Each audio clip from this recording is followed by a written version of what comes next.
Muito bom dia a todos, agradecer a vossa presença, particularmente aos alunos que enchem alegremente esta sala e dão vida, a forma calorosa como a Escola Emiliano de Andrade ficou sensível à nossa iniciativa e vos permite iniciar isso que nós consideramos uma viagem.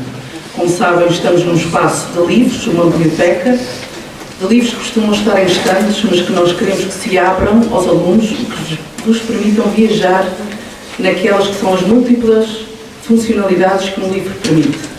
Permite que nós possamos ir muito além daquilo que é a nossa vida e experimentar outras vidas. E é por isso que também aqui hoje estamos, para iniciar uma viagem. Esta viagem vem na continuidade de outras feitas anteriormente pela biblioteca, a outras épocas da nossa literatura da poesia, neste caso, anteriormente à poesia medieval, agora à poesia renascentista.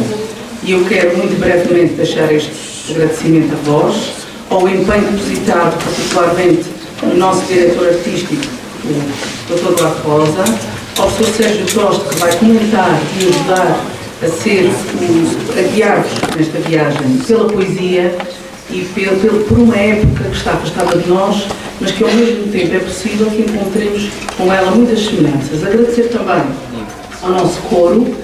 Este é o coro dos funcionários da biblioteca, que estão aqui e que vão abrilhantar a sessão, e agradecer aos músicos e aos intérpretes que também nos vão acompanhar. Espero que gostem e que vos sirva para aprender. Noutras épocas, a forma como as pessoas viviam e encaravam a literatura era também e pode ser um poderoso elixir para todos nós. Muito obrigado. Passo a palavra ao Dr. Duarte.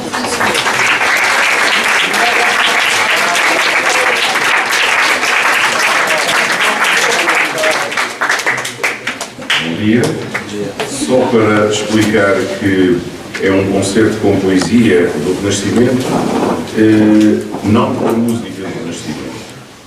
À exceção de uma peça, Comigo do Zabim, que é uma adaptação de uma música do século XVI ao texto de Sá de Miranda, todas as outras são criações de compositores do século XX e XXI para a poesia renascentista. Abunda mais a música de Tomás Borba, cujo fundo está nesta biblioteca, e que, como vão reparar, é uma música muito intuitiva, de fácil aprendizagem, porque foi feita para as escolas. Foi feita para levar a poesia portuguesa às escolas e foi feita, sobretudo, para fomentar o conhecimento da identidade portuguesa. Vamos começar? Bom dia a todos. Senhora Diretora da Biblioteca e Arquivo Regional Luísa Silva Ribeiro, excelentíssima Senhora Diretora Artística Dr. Duarte Rosa, caros artistas, senhores professores, caros alunos, minhas senhoras e meus senhores. De novo nos encontramos na Biblioteca de Angra para vivermos um evento cultural, mas num outro espaço. Subiu a Biblioteca a esta acrópole que, por feliz coincidência, reúne aquilo que podemos considerar 4 casas da democracia: o Tribunal, a Escola Secundária Jerónimo Emiliano de Andrade, a que muitos continuam a chamar de Liceu, o Santuário de Nossa Senhora da Conceição, padroeira de Portugal, e esta casa em que estamos. Sem justiça, sem educação, sem abertura aos valores do espírito e sem cultura, não há sociedades dignas, logo não há democracia. E estes são valores profundamente pensados no Renascimento, em cuja época foram vividos e escritos os poemas que vamos ouvir. Mas fixemo-nos em 2 dessas casas, o Liceu e a Biblioteca. Para os humanistas, os sábios do Renascimento, o texto escrito era o ponto de partida e o ponto de chegada do ser humano. A letra impressa ou manuscrita gravava a fogo nas almas dos leitores a sua virtude transformadora. Os renascentistas tinham uma paixão incandescente pelos livros, porque sabiam que as palavras transfiguram e salvam. Daí que se devotassem a criteriosas e belíssimas edições, ajudadas pela invenção e aperfeiçoamento da arte da imprimição, como se dizia em Portugal no tempo. E sabia-se bom latim, sobretudo, e bom grego. Que desconsolo o nosso, que vivemos num país que despreza, com abissal inconsciência, o estudo das línguas clássicas nos liceus. Estou certo de que este concerto pretende, em última análise, lembrar-nos de que sem convívio assíduo com os livros é superficial a nossa consciência. Este edifício, aliás, visto a partir do interior, é uma bela lição. A biblioteca e os livros estão abertos ao mundo. São quase um espaço aéreo que se deixa penetrar por anga. O leitor é chamado a mergulhar no texto e na vida, no seu espaço de cada dia, onde é convocado a ser homem e cidadão. E que bela lição de harmonia, de ordem e de modesta grandeza sempre aprendemos com a traça da nossa bela cidade renascentista. No entanto, não acertarão no alvo estas iniciativas se não entendermos como seríssimo o dever de levar os outros ao encontro dos livros. Um encontro vital, significativo, que se torne alimento, verdade, afeto, sangue nas veias. De superficialidades está cheio o mundo, e de vaidades e de poluição, que é o nosso irónico destino de nós que endeusamos o progresso.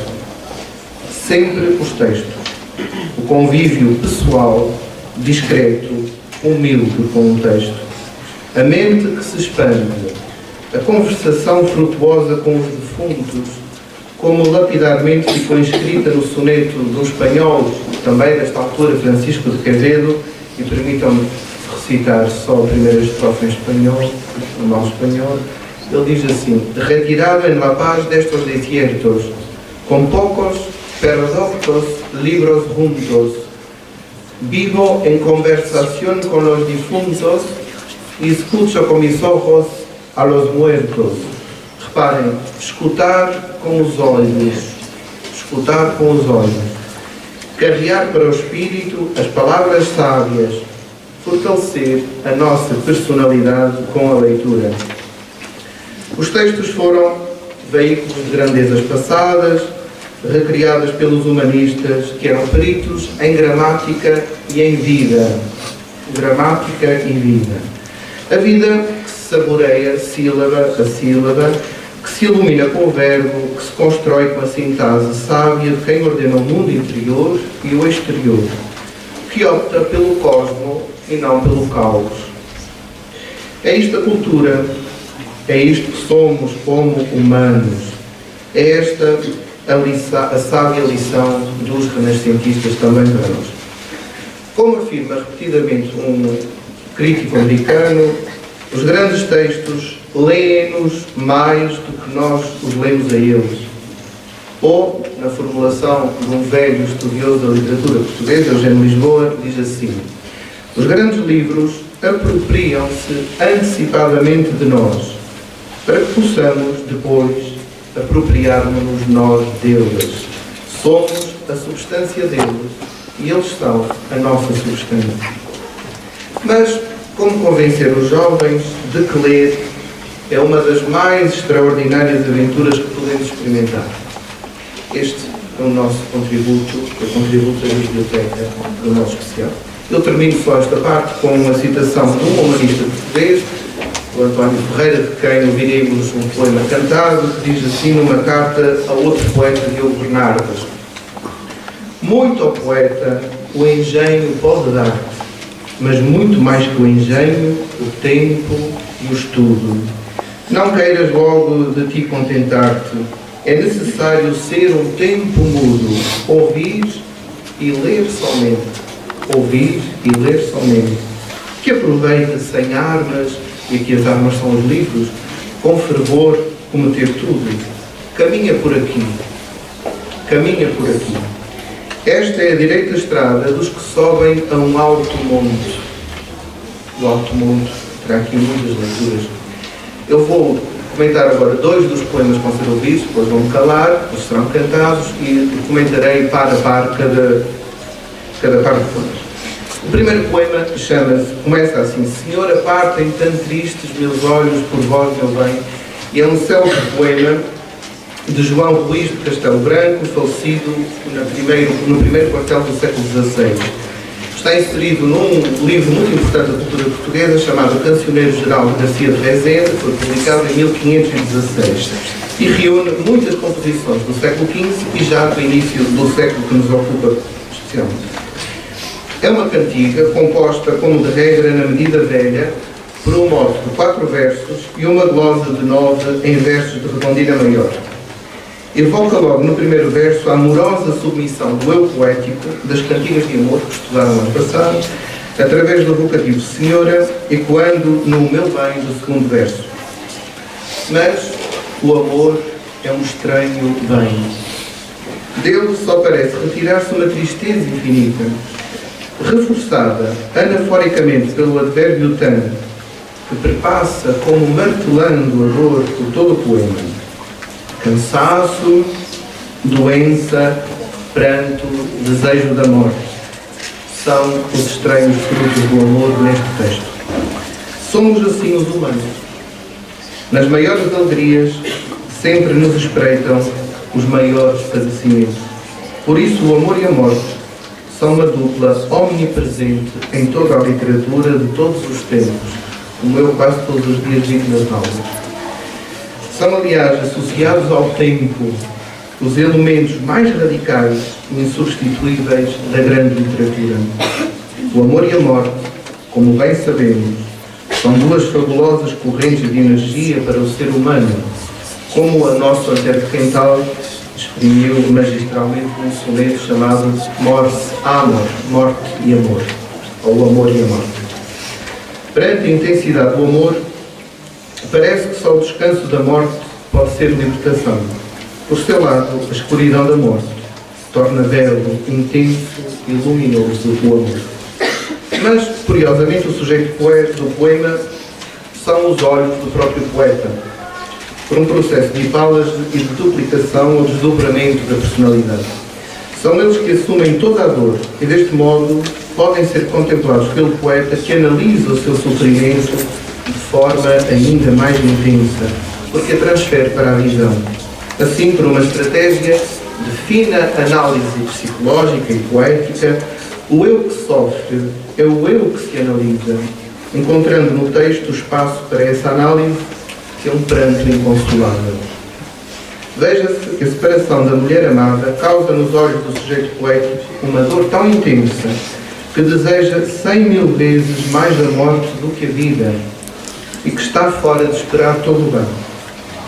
É a representação do desespero, do sofrimento e, por isso, o sujeito poético se sente um ser único e irrepetível, como provavelmente todos os que sofrem e os que amam se sentirão. Morte de amor, portanto, substantivado o adjetivo, os tristes já não podem contemplar senão a própria desolação. Mas sabemos bem,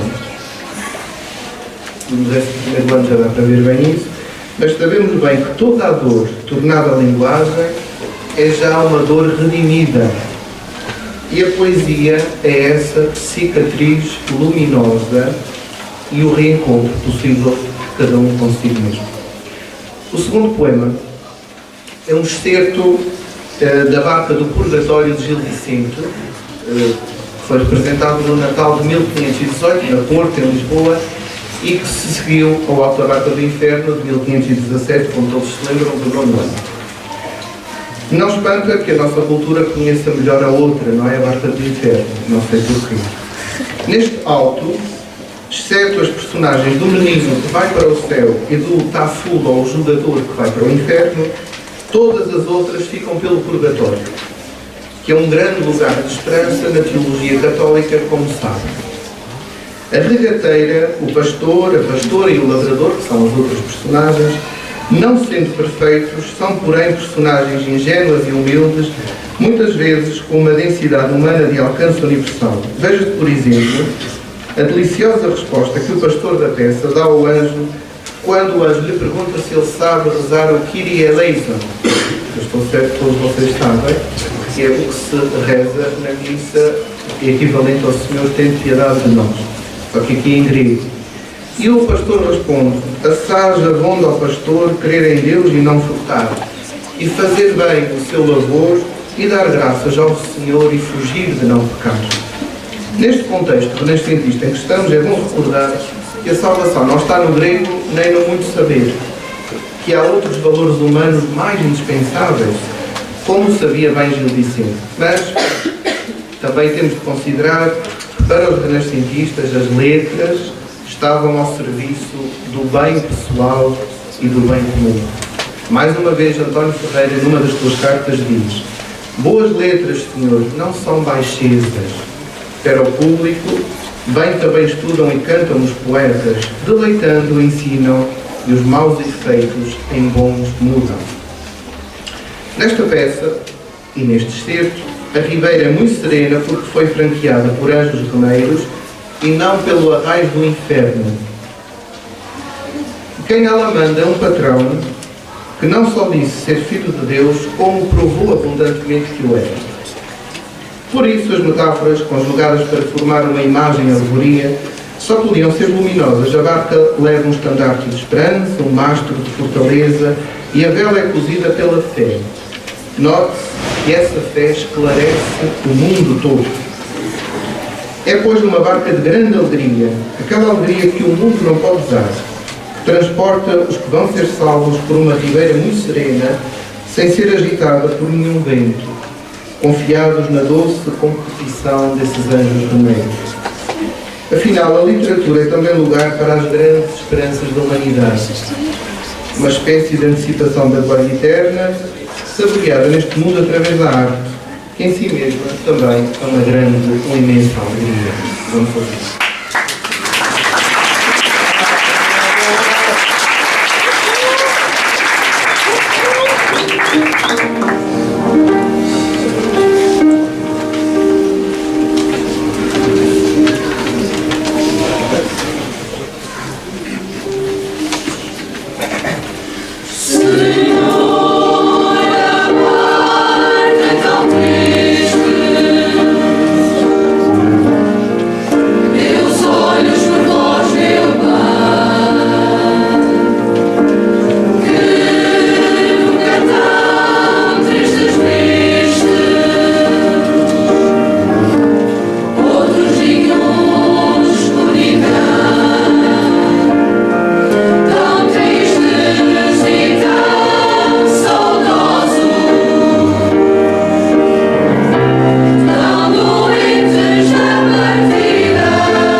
seguida ouviremos um poema Comigo me Desavinho, de Francisco de Sá de Miranda, nasceu no final do século XV e morreu em 1558.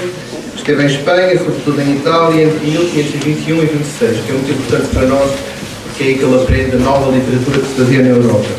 Ele é o introdutor entre nós da medida nova e de muitas formas poéticas redescobertas pelo Renascimento, nomeadamente o soneto.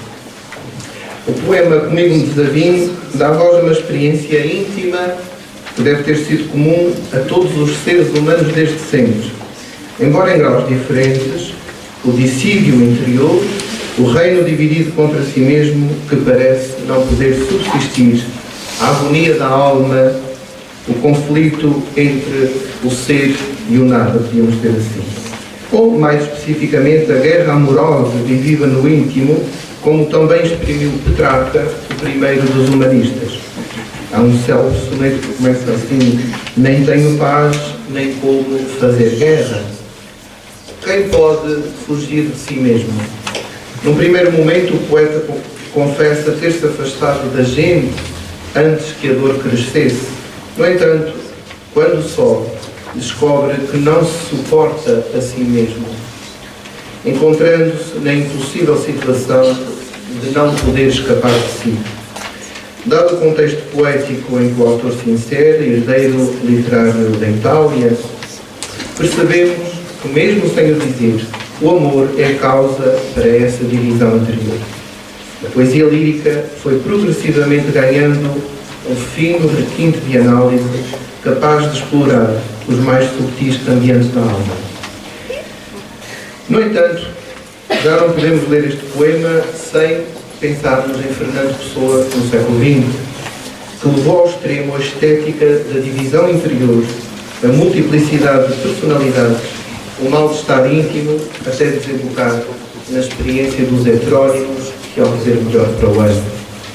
O segundo poema é uma parte de uma égloga, começará com nestes povoados, é um diálogo entre duas amigas, ou uma amiga e um amigo, como se vai recriar aqui, mas podemos ver isto como um poeta que se refugia como um monge no meio da floresta. E assim vai desfrutar, ironicamente, dos cuidados e das preocupações. Sabemos, como Sá de Miranda, o poeta Sá de Miranda, realizando na vida pessoal o preceito de fugir à adulação, abandonou cedo a corte e se refugiou na sua quinta da Tapada, no Minho.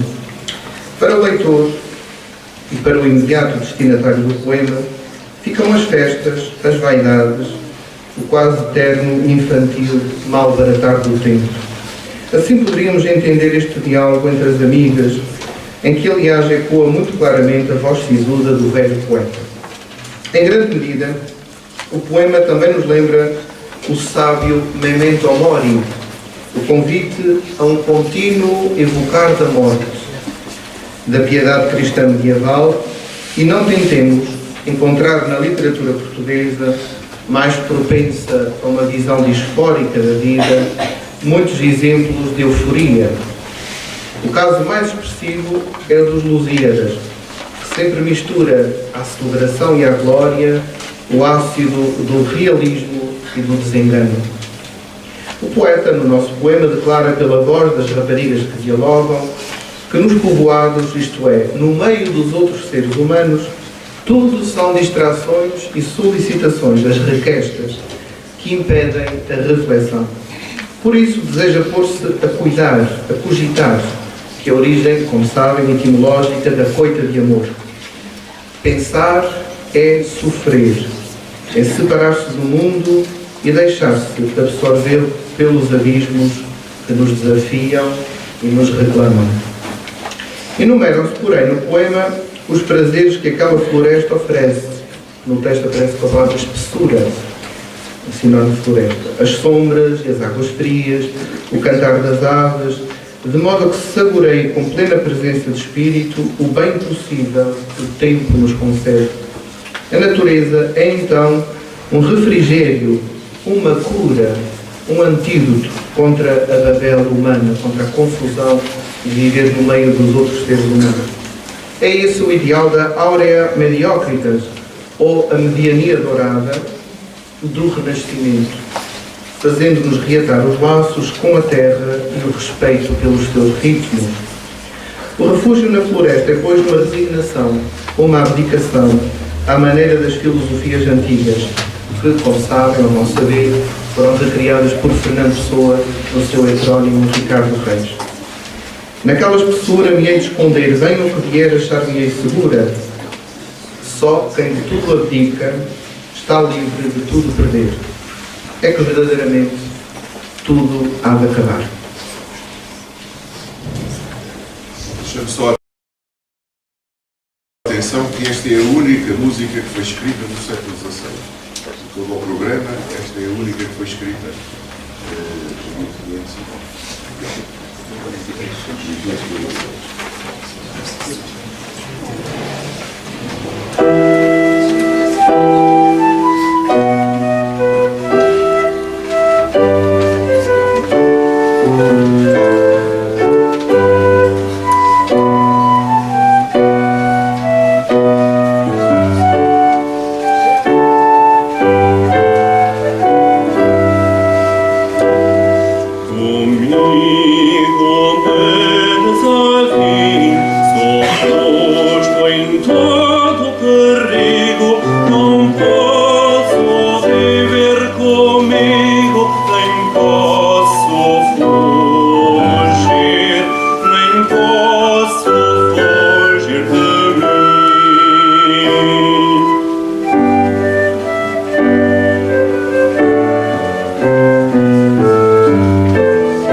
São os dias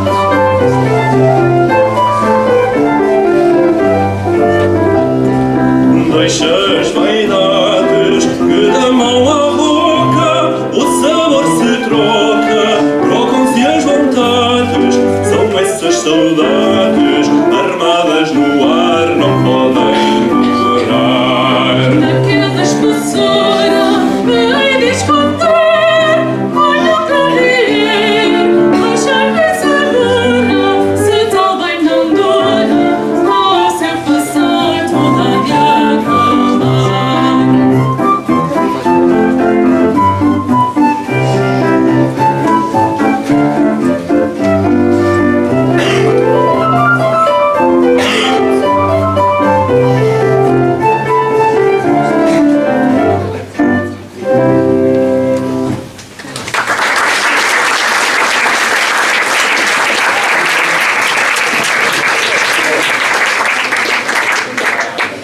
Segue-se o primeiro poema de um grande livro do século XVI, chamado Poemas Lusitanos, que se calhar devia ser leitura obrigatória em algumas escolas, ou em todas, e começa assim: a voz só canto espíritos bem-nascidos, a voz e as musas endereço a lira.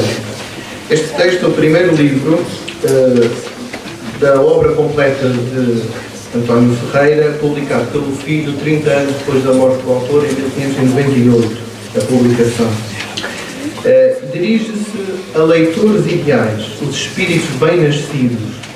Com efeito, o Renascimento foi tudo menos democrático em relação aos princípios estéticos, na senda daquilo que Horácio tinha dito. Explicitamente o declara António Ferreira na carta a Dom Simão da Silveira: eu, por cego costume, isto é, a poesia medieval antiga, não me movo. Vejo vir claro o lume de Toscana, neste arço árduo, a antiga Espanha deixa ao povo. O sábio deixa ao povo a maneira tradicional de escrever poesia e adere incondicionalmente ao claro lume novo da Itália e da Toscana, à literatura que aí se faz e de que Sá de Miranda foi o arauto e o introdutor em Portugal. Também sabem que, ou ficam a saber, que António Ferreira é o principal defensor da língua portuguesa do século XVI. Toda a gente conhece aquela célebre passagem de uma outra carta a um outro poeta, Pedro Andrade Caminha, então diz assim: floresça, fale, cante, ouça-se e viva a portuguesa língua, e já onde for, senhora vá de si, soberba e altiva, se até aqui esteve baixa e sem louvor, culpa é dos que a mal exercitaram, esquecimento nosso e desamor. É uma grande tarefa para nós leitores cultivarmos a língua atual, sempre em confronto com os textos antigos. Permitam-me só que destaque o final do poema. O poeta reclama para si uma glória apenas, a de ter amado a sua terra e a sua gente. É um amor vivido nas e pelas letras, sobretudo. É a consciência de que um escritor é o servidor da comunidade, na medida em que toda a arte é a expressão do humano e o seu desafio. Mais, um grande escritor é também um exemplo de moral, não tanto pela sua vida privada, mas pelos valores a que apela e que dá forma e expressão da sua obra. Não é por acaso que a Ilíada, a Odisseia, a Eneida se tornaram não só exemplos estéticos para os seus povos, mas também guias da ética e da moral. O que é que nós andamos a ler hoje? O segundo poema, que é de Sá de Miranda, ao contrário de uma grande atuação no programa, quando eu, Senhor, em vós dos olhos ponho, fala mais uma vez da submissão amorosa do poeta. Partindo de uma circunstância expressa pela oração temporal, quando eu, Senhora, os olhos em vós ponho, o poeta volta-se para o seu mundo interior para analisar os efeitos desse choque que a realidade lhe impôs. O tema do olhar leva-nos sempre muito longe. Vista, pois, a mulher amada, o poeta vê o que nunca tinha visto nem acreditava que houvesse na terra. Tais são as suas perfeições, que ela só pode ser a emanação de um ser celeste e espelho e antegosto de visões que só no céu se podem ter.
escrita propositadamente para esta sessão pelo compositor Antero Ávila, para o poema de Sá de Miranda, não de Camões, Sá de Miranda. Portanto, a sua estreia absoluta é agora.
Dois poemas, um de Diogo Bernardes, que viveu em grande parte do século XVI, encontrando nas ribeiras do seu querido Rio Lima o locus ameno, prescrito e sonhado pelos poetas antigos, o poeta espanta-se que Sílvia, a sua mulher amada, cujo nome é típico das namoradas destes poetas, possa ser cruel ao ponto de desprezar aquela beleza natural.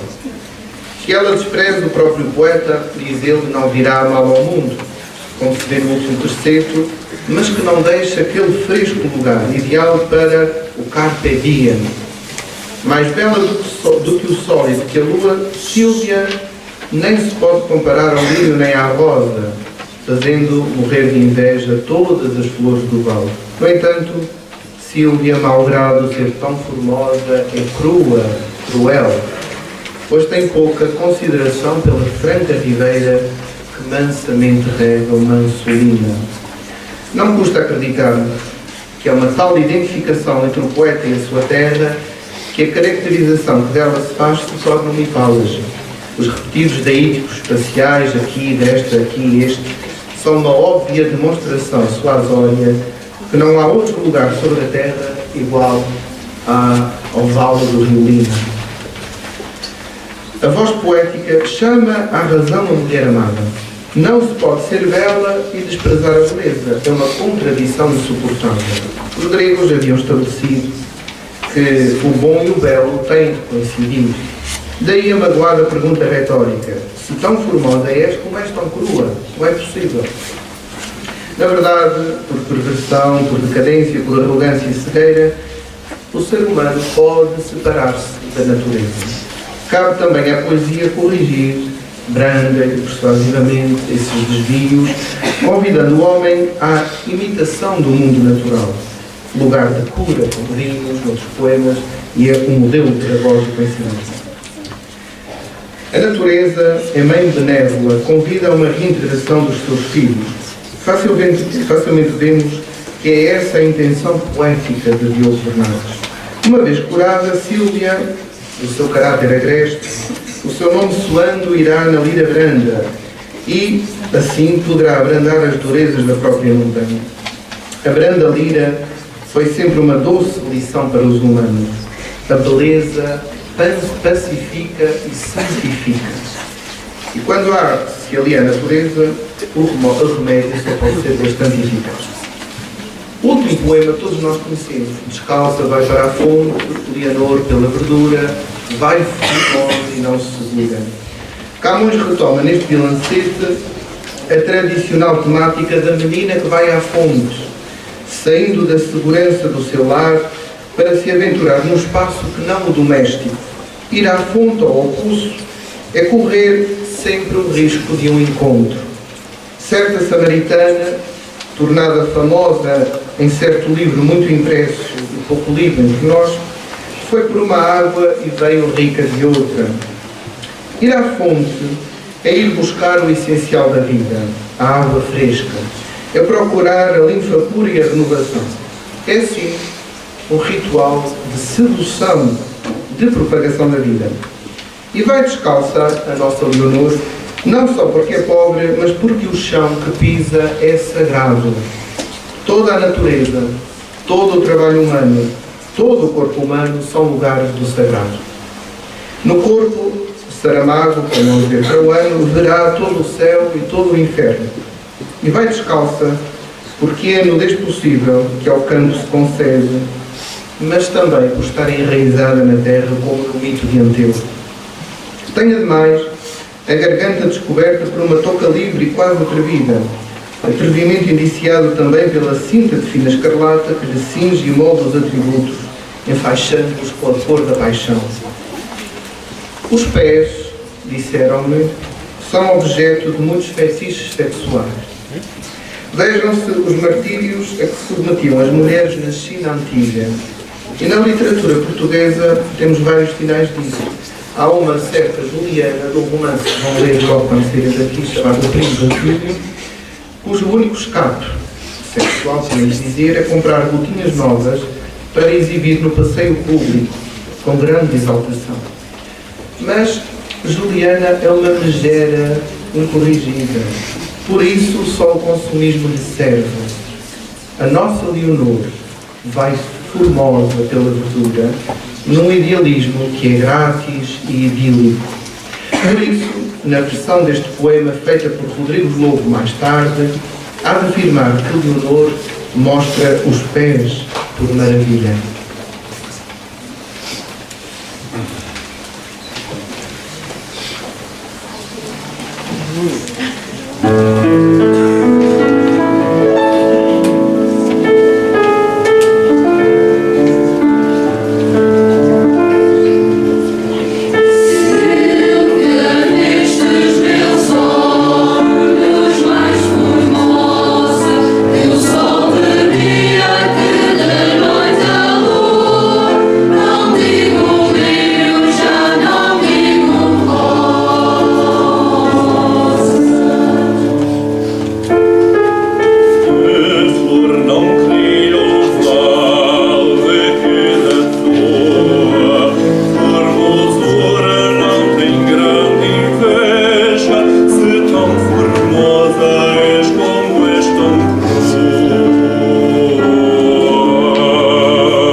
A música é de Tomás Borba, mas já não tem o estilo das anteriores. Já não é música para as escolas, acessível, de fácil aprendizagem, com uma musicalidade muito intuitiva.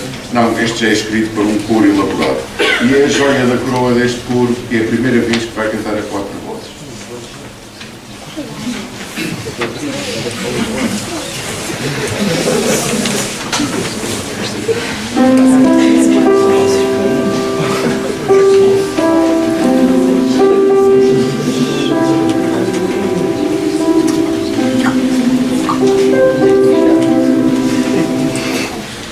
Descalça vai para a fonte,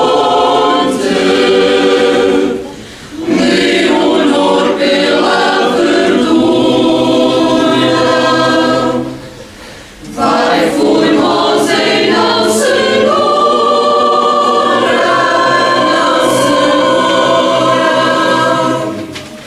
leva na cabeça um texto nas mãos de prata, cinta de vida escarlate, sainho de chama-bote, traz a casquinha de corte, mais branca que a neve pura.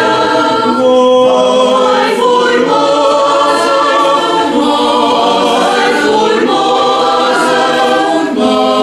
vai formosa e não segura. Vai formosa, vai formosa, vai formosa e não segura. Descobre a touca garganta, cabelos de ouro trançado, fita de cor encarnada, tão linda que o mundo espanta.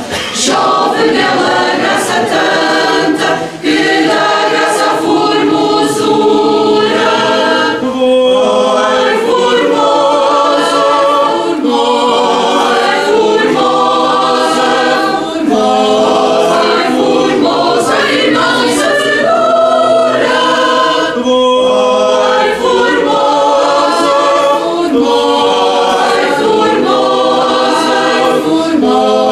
vai formosa, vai formosa e não segura.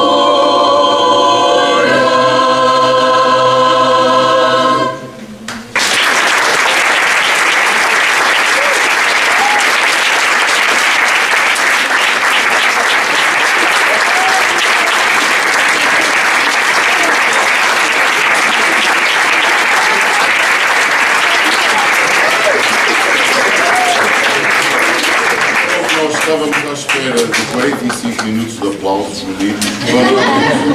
Preparámos uma pequena peça para terminar, um extra programa, que é de Gil Vicente, pelas Ribeiras do Rio.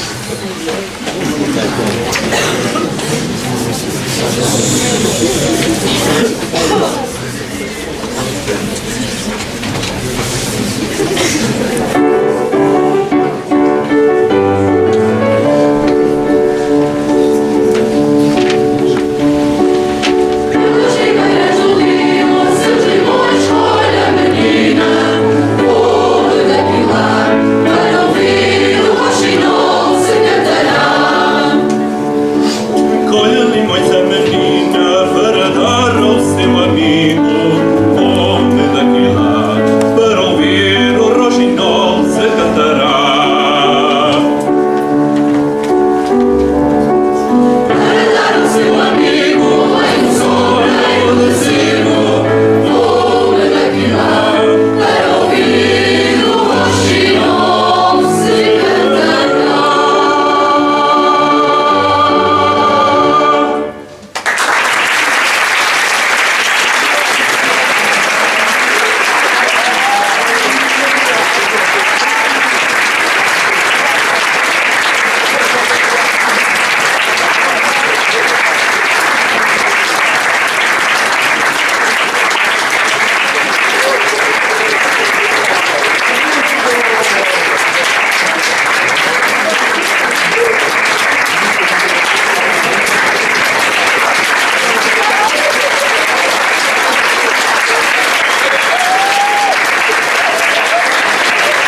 muito obrigado pela vossa presença uma vez mais. Também obrigado aos músicos e ao Dr. Eduardo Rosa que pôs de pé este concerto. Eu queria só dar-vos uma última e finalíssima indicação. A secção infantil-juvenil promove no início de setembro 15 dias dedicados ao Harry Potter. Eu sei que vocês já são grandinhos, mas para que, se quiserem divulgar, os que tiverem interesse, terão atividades diárias à volta da figura da personagem do Harry Potter. Muito obrigada a todos pela vossa presença.